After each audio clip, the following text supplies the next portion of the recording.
Olá, irmãos, a paz do Senhor Jesus Cristo. Quem vos fala aqui é o pastor Edson Ramos. Mais uma vez, estamos aqui um pouco para falar sobre a palavra do Senhor Jesus Cristo. Mas antes, vamos orar ao Senhor Jesus para que o Senhor nos dê sabedoria e entendimento na sua palavra, em nome de Jesus. Senhor Jesus Cristo, estamos em tua presença, em nome de Jesus Cristo. Pedimos perdão, Senhor, pelos nossos pecados, pensamentos, palavras e obras. E te pedimos que o Senhor nos dê sabedoria para entendermos a tua palavra, como está escrito em Tiago, capítulo 1, versículo 5. Pedi ao Senhor sabedoria e ele vos dará. Abra o nosso entendimento e nos dê entendimento da tua palavra, em nome de Jesus Cristo. Amém. Irmãos, eu quero ministrar a palavra do Senhor Jesus Cristo aqui dentro de um texto que se passeia em 1 Samuel, capítulo 1, e versículo 1 e 2. O tema do nosso estudo hoje será a história de Eucana, Ana e Penina. Então, esses três personagens nós estaremos estudando e falando um pouco sobre ele. E a nossa história estará passeada em 1 Samuel, capítulo 1, versículo 1 e versículo 2. Enquanto você procura aí o texto, eu quero pedir para os irmãos que não estão inscritos em nosso canal, Pastor Edson Ramos, se inscreva, deixe aí o seu like para receber todas as notificações, todos os estudos bíblicos que nós estaremos ministrando, se assim Deus quiser. Diz assim um texto da palavra do Senhor: Houve um homem de Ramate-Sofim, da montanha de Efraim, cujo nome era Eucana, filho de Jorão, filho de Eliú, filho de Tou, filho de Sufe, Efrateu. Versículo 2. E este tinha duas mulheres. O nome de uma era Ana e o nome da outra Penina. Penina tinha filhos, porém Ana não tinha filhos. É interessante nós prestarmos a atenção na história de Eucana, que aqui no versículo 1 diz assim: houve um homem de Ramate-Sofim, da montanha de Efraim. Eucana, ele não era efraimita, ele era da tribo de Levi. Mas coube a Efraim que Eucana morasse ali, porque a sorte do lugar para que ele fosse morar pela tribo de Levi caiu na cidade de Efraim. A cidade de Efraim era uma das cidades que era uma cidade montanhosa, rochosa. E é uma cidade muito conhecida pelo povo de Israel até hoje, porque dali da cidade de Efraim, segundo está em Juízes capítulo 10, se levantou um homem por chamado de Tola, que foi um dos juízes em Israel e que livrou o povo com grande graça e sabedoria, pela misericórdia do Senhor Jesus Cristo, pela misericórdia de Deus. Então Eucana, ele era um líder religioso, ele servia ao Senhor, ele era levita do Senhor e ele era da tribo dos levitas. A sua função era coatita, ele servia na função de coatita. O que é a função de coatita? Ele era líder ali, ele era um sacerdote. E o que é coatita? Essa era a função de Eucana, segundo a história e a palavra de Deus nos mostra que havia três grupos de levitas que serviam ao Senhor. O primeiro grupo de levitas que serviu ao Senhor era o grupo que Eucana servia, o grupo dos coatitas. Está lá em Números capítulo 4, versículo 1 e versículo 20. O segundo grupo que servia ao Senhor no tabernáculo era o grupo dos Gersonitas. Está em Números capítulo 4, versículo 21 ao 28. O terceiro grupo que servia ao Senhor no templo era o grupo dos Meratitas, que está em Número capítulo 4, versículo 29 e 33. A idade desses homens que serviam ao Senhor era de aproximadamente de 30 a 50 anos. Se nós lemos aqui em Números, leia comigo em Números capítulo 4, versículo 1 ao versículo 3, diz assim: E falou o Senhor a Moisés e a Arão, dizendo, versículo 2: Toma a soma dos filhos de Coate, do meio dos filhos de Levi, pelas suas gerações, segundo a casa de seus pais. Versículo 3: Da idade de ter 30 anos para cima, até os 50 anos, será todo aquele que entrar nesse exército para fazer a obra na tenda da congregação. Então, a função de Eucana era servir ali na congregação, servir ali no templo. Ele tinha a premissa de cuidar do templo do Senhor, das coisas que referenciavam o templo, ou seja, indicava o templo. Então essa era a função dele. E Eucana tinha aproximadamente essa idade aí, como está no versículo 3, né? Entre 30 a 50 anos. Então ele era um líder coatita que servia ao Senhor no templo, no qual de ano em ano Eucana ele se deslocava com Ana para adorar o Senhor no templo. Então de Efraim, né, até Silo, o local da adoração, era de aproximadamente de 6 a 8 quilômetros de distância. Então Eucana sempre ia buscar o Senhor, sempre, né, ia consagrar ao Senhor ali, né, juntamente com Ana, buscando ao Senhor. Então nós vemos aqui que no decorrer da sua busca ao Senhor, no versículo 3, né, de 1 Samuel, capítulo 1, versículo 3, diz assim: Subia, pois, este homem da cidade de ano em ano a adorar e a sacrificar ao Senhor dos exércitos em Silo. E estavam ali os sacerdotes em Silo, e estavam ali os sacerdotes do Senhor, Ofni e Finés, e os 2 filhos de Eli. Então nós vemos aqui que além de Eucana ser um coatita, um líder religioso, ele era sacerdote, porque essa função cabia aos sacerdotes. O versículo 3 vai nos falar algo muito interessante, diz assim: eles iam adorar o Senhor e sacrificar ao Senhor. Então que tipo de sacrifício Eucana ia oferecer ao Senhor ali no templo de Silo? Ele ia oferecer ao Senhor um sacrifício pacífico. E o que era um sacrifício pacífico? Era onde o sacerdote ele oferecia ou um bode ou uma ovelha, né, para ser sacrificado. E esse é o único sacrifício dos 5 sacrifícios israelitas que o sacerdote podia comer juntamente com a sua família. Então, quando Eucana ia ali, né, oferecer o seu sacrifício pacífico, né, ou uma ovelha ou um bode, era o único sacrifício que Eucana podia comer juntamente com a sua família, né? Juntamente com a sua esposa. E no sacrifício pacífico também poderia se fazer foto ao Senhor, se poderia fazer um concerto com o Senhor, e nós vemos que é o que Ana faz, né? Posteriormente, Ana participando ali do sacrifício pacífico, ela clama ao Senhor, ela ora ao Senhor, e ela aproveita que pelo sacrifício pacífico ela pode fazer um voto ao Senhor, e ela posteriormente, mais à frente, nós vamos estar falando um pouco, né, Ana faz um voto ao Senhor ali, juntamente com o seu esposo ali também, né?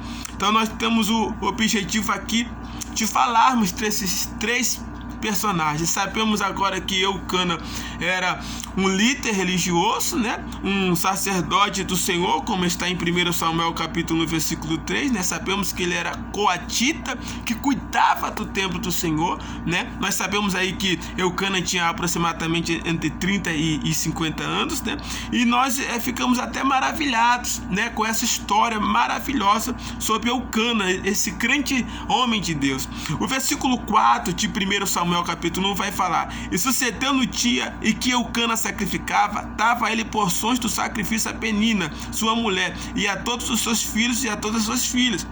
Porém, a Ana dava a parte excelente, porquanto ele amava a Ana, porém o Senhor lhe tinha cerrado o amado. Então nós vemos aqui, primeiramente, que Eucana tinha um maior cuidado com Ana. Para quem não sabe, irmãos, Ana foi a primeira esposa de Eucana.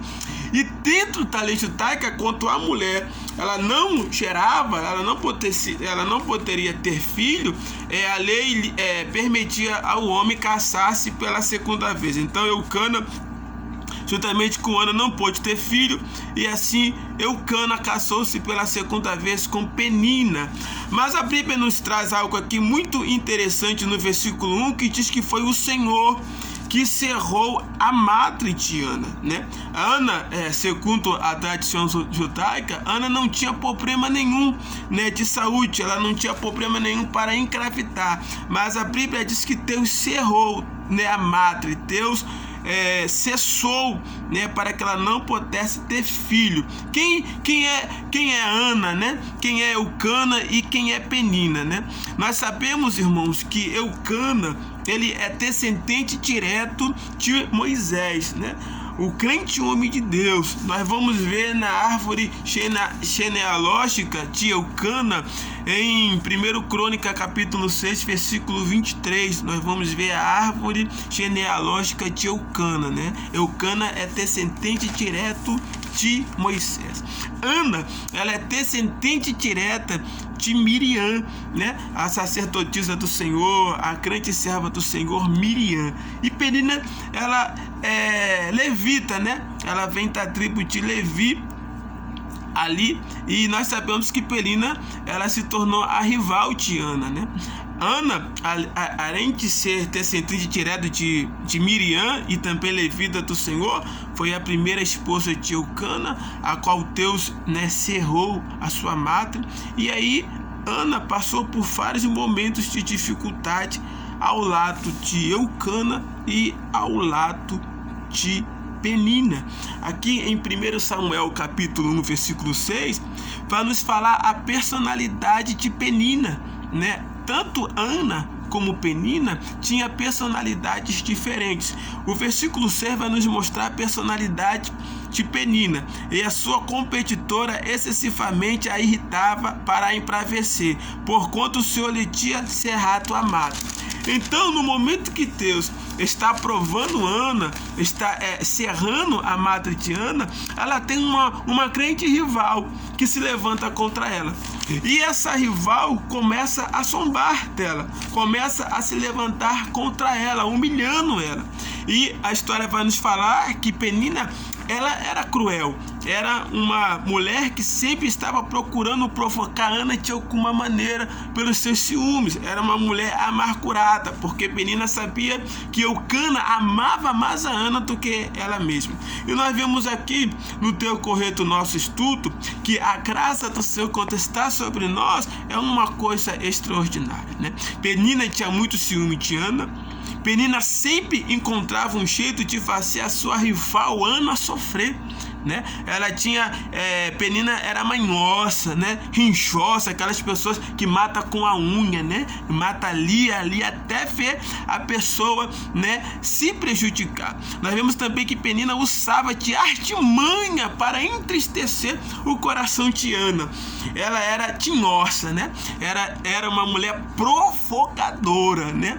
Mas nós aprendemos aqui algo muito interessante. Como foi que Ana venceu as artimanhas da sua inimiga Penina?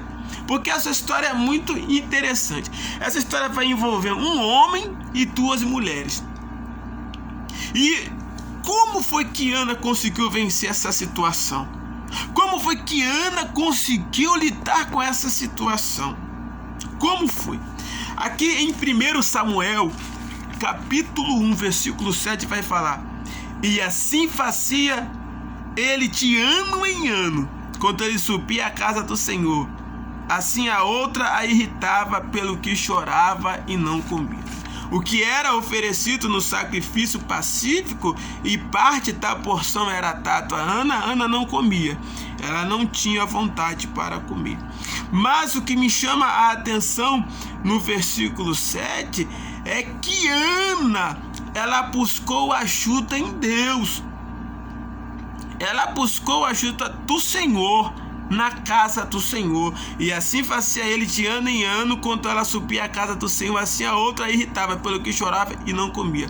Mesmo que Ana estivesse chorando e estivesse triste, Ana estava na casa do Senhor. seja Ana, né? Seja Ana, seja como Ana. Ana buscou o autoconhecimento de si mesmo e se entregou a Deus, né? Ela estava ali na casa do Senhor. Por que Ana estava ali na casa do Senhor? Porque Ana sabia que Deus tinha uma palavra para ela. Deus tinha um propósito para ela, né? Com Deus, você entende a si mesmo em todos os seus aspectos da sua vida. Então Ana pensava: eu tenho que ir para Silo? Então eu vou, porque lá eu me entendo, lá eu me completo, e lá Deus me entende, Deus sabe a minha dor. Então, primeiro passo aqui no versículo 7 sobre Ana, para vencer a sua inimiga Penina, foi buscar Deus no templo, né? Lá no Salmo capítulo 84, versículo 3, diz que até a andorinha tem lugar no templo, né? Até a andorinha achou lugar para si. Lá em Salmo capítulo 84, ainda versículo 10, diz: mas fale um dia na casa do Senhor do que 1000 em qualquer outro lugar. Então Ana não ia para o templo em Silo, ela não andava de 6 a 8 quilômetros à toa, em vão. Ela tinha um propósito com Deus, né? E ela, no momento que ela ia buscar o Senhor, ela apresentava, né, ao Senhor a sua necessidade, o que ela precisava. Aqui no versículo 8, vemos do capítulo 1, diz assim: então Eucana, seu marido, lhe disse: Ana, por que choras? E por que não comes? E por que está mal o teu coração? Não te sou eu melhor do que 10 filhos? Né? Ana estava segura em Deus, mesmo que Eucana não entendia o que estava acontecendo. Ana estava segura em Deus. Versículo 7, Ana busca o Senhor. Versículo 2, Ana está segura em Deus, a ponto do seu marido não saber o que está acontecendo. As pessoas como Eucana e Penina viam Ana chorando, gemendo em jejum, mal aparentemente, porém Ana estava no templo, na presença de Deus, daquele que podia resolver a sua situação. Mesmo que Ana quisesse se consolar em Eucana, ela sabia que não conseguiria, porque Eucana não tinha o que ela realmente queria, o que ela realmente necessitaria. Quando você precisa que Deus trabalhe em sua vida, você não pode confiar nos homens. Você tem que chorar na presença de Deus. 1 Samuel capítulo 1, versículo 9 diz assim: então Ana se levantou depois que comer e beber em Silo, e Eli, o sacerdote, estava sentado em uma cadeira junto ao pilar do templo do Senhor. Então nós vemos ali que Eucana e que Ana e que Penina, e que os filhos de Penina, que eram aproximadamente 10, estavam ali, né, no templo, e eles se levantaram e foram, né, voltaram ali, né, com os seus objetivos cada um. Ana conhecia os seus medos. Versículo 9 vai nos mostrar que Ana conhecia os seus medos, os seus fracassos, os seus traumas. E nos últimos 13 anos de vida de Ana, ela apresentava todas as suas preocupações ao Senhor. Quando Ana casou, segundo a tradição judaica para nos falar, vai falar que Ana casou com 20 anos. E ela orou para ser mãe durante 13 anos, né? Você imagine aí 13 anos orando para que Deus lhe concedesse vitória, que para ela era algo impossível, né? Então eu aconselho você a ser como Ana. Faça uma lista dos seus medos e depois comece a encará-los com oração, jejum, palavra e atitude e hábitos de mudança. Era o que Ana fazia. De ano em ano, Ana ia ali, né, encarar a sua situação de ser conhecida como uma mulher estéril sem ser, porque Ana não era doente, né? Ana, ela foi impedida de ter filhos, mas ela não era estéril, mas aparentemente parecia ser. Muitas das vezes acontece coisas na nossa vida que parece não ter jeito, né? Mas quem nos conhece é Deus. O versículo 10 diz assim: ela, pois, com amargura de alma, orou ao Senhor e chorou abundantemente. Ana manteve, né? Ela manteve o controle de suas emoções, né? Ela manteve o equilíbrio. Ela poderia culpar Eucana, né, por não ser mãe, ela poderia culpar Penina, ela poderia culpar tantas outras coisas, mas Ana manteve o controle de suas emoções. Quando nós aprendemos a controlar nossas emoções e colocarmos as nossas necessidades, como Ana fez aqui no versículo 10, na mão do Senhor, o Senhor nos dá vitória. Ana, amargurada de alma, orou ao Senhor e ela estava em Deus. Esse é o segredo, né? Se Ana não se entregasse a Deus, as suas emoções, ela estaria sob o comando delas, né? Então, quando nós não entregamos a Deus as nossas emoções, são as nossas emoções que nos controlam, que nos tira do foco e do objetivo. Controle as suas emoções na oração e seja uma pessoa equilibrada, né? Vamos ver aqui em 1 Samuel capítulo 1, versículo 11, vai falar assim: e voltou um foto dizendo: o Senhor dos Exércitos, se benignamente atenderes para a aflição da tua serva, e de mim te lembrares, e da tua serva te não esqueceres, mas a tua serva deres um filho varão, e ao Senhor o darei por todos os dias da sua vida, e sobre a sua cabeça não passará navalha. Então, como eu falei, o Cana subia ali a Silo de ano em ano, né? Ali aproximadamente 6 a 8 quilômetros eles andavam, e ali eles ofereciam o sacrifício pacífico, que era um bode ou uma ovelha, e nesse sacrifício eles podiam comer do sacrifício, fazer fotos ao Senhor e adorar o Senhor. Então Ana, nesse período aqui, como está no versículo 11, ela fez um voto ao Senhor. E o voto que ela fez foi qual? Um propósito de ter um filho. Nós observamos que Samuel nunca foi uma promessa, né? Nenhum profeta chegou profetizando para Ana que ela seria mãe. Nenhum profeta chegou entregando visão, revelação, profecia. Ela não tinha uma promessa. O que é uma promessa? É uma palavra de Deus dada para nós. E o que é um voto? O que é um propósito? É uma palavra do homem dada a Deus. Então Ana, aqui no versículo 11, ela fez um voto ao Senhor. Ela fez um propósito. Samuel não era uma promessa. Samuel era um propósito de Ana para com Deus. Então ela oferece o seu filho ao Senhor. Ela disse: se tu me deres um filho, né, eu vou consagrá-lo a ti, eu vou apresentá-lo a ti. Então ela faz esse propósito com Deus. Por que Ana ela faz esse propósito com Deus? Por que Ana ela faz esse voto com Deus, né? Porque Ana agora ela está madura, né? Ana amadureceu em cima do seu propósito. Amadureça como Ana. Amadureça. Ana voltou um voto porque ela diz: agora